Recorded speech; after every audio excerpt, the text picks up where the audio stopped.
পাত্তাই পাচ্ছে না যুক্তরাষ্ট্র। আরো কড়া জবাব দেওয়ার হুঁশিয়ারি ইরানের।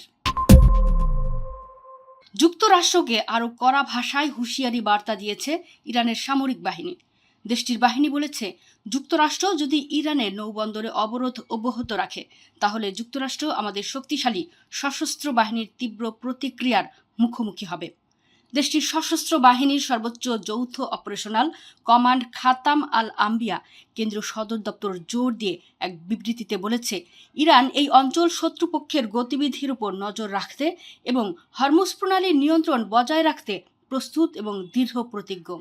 সেই সঙ্গে বিবৃতিতে আরও বলা হয়, শত্রুপক্ষ মার্কিনীরা যদি আরও আগ্রাসন চালায় তাহলে এবার তাদের আরও অনেক ক্ষতিসাধন করা হবে।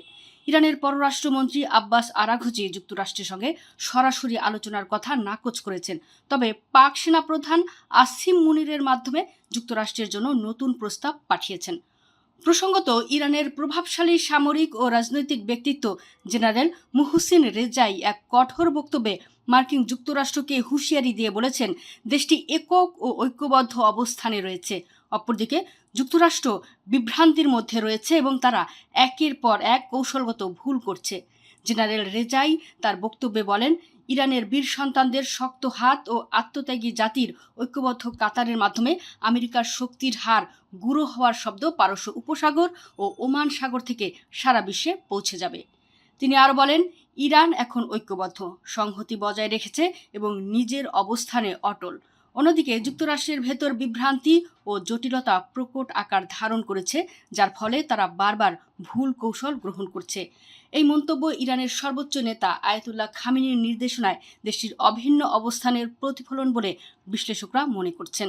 সম্প্রতি পারস্য উপসাগর ও ওমান সাগরে মার্কিন নৌবাহিনীর উপস্থিতির প্রতিক্রিয়ায় এই মন্তব্য করেছেন জেনারেল রেজাই। তিনি ইঙ্গিত দিয়েছেন যে ইরানের সশস্ত্র বাহিনী যে কোনো পরিস্থিতি মোকাবেলার জন্য প্রস্তুত। উল্লেখ্য, যুক্তরাষ্ট্র ও ইসরায়েলের সঙ্গে চলমান সাম্প্রতিক সংঘাতের মধ্যেও ইরানের বিশাল ক্ষেপণাস্ত্র ভাণ্ডার এখনও অক্ষত রয়েছে বলে দাবি করেছেন দেশটির প্রতিরক্ষা মন্ত্রণালয়ের মুখপাত্র রেজা তালাইনিক। ইরান তাদের হাতে থাকা ক্ষেপণাস্ত্র সক্ষমতার মাত্র একটি ক্ষুদ্র অংশ ব্যবহার করেছে বলেই জানিয়েছেন তিনি। মিডল ইস্ট মনিটর আনাদোলু ইরানি সংবাদ মাধ্যম প্রেস টিভির এক প্রতিবেদনে জানানো হয়েছে, তেহরানের বিশাল ক্ষেপণাস্ত্র ভাণ্ডারের একটি বড় অংশই এখনও অব্যবহৃত ও অক্ষত অবস্থায় রয়েছে। ইরানের প্রতিরক্ষা মন্ত্রণালয়ের মুখপাত্র রেজা তালাইনিক বর্তমান পরিস্থিতির ব্যাখ্যা করে জানিয়েছেন, তাদের দেশ এখন উচ্চ পর্যায়ের রক্ষণাত্মক অবস্থানের পাশাপাশি যে কোনো মুহূর্তে বড় ধরনের পাল্টা আঘাত হানার জন্য পূর্ণ প্রস্তুতি বজায় রেখেছে। মুখপাত্র রেজা তালাইনিকের দেওয়া তথ্য মতে, ইরান বর্তমানে সম্পূর্ণ নিজস্ব এবং দেশীয় প্রযুক্তি ব্যবহার করে 1000-এরও বেশি ধরনের আধুনিক সমরাস্ত্র উৎপাদন করছে। তিনি আরও উল্লেখ করেন, দেশজুড়ে ছড়িয়ে থাকা হাজার হাজার ছোট বড় শিল্প প্রতিষ্ঠান ও স্থাপনা এই অস্ত্র উৎপাদন প্রক্রিয়ার সঙ্গে সরাসরি যুক্ত।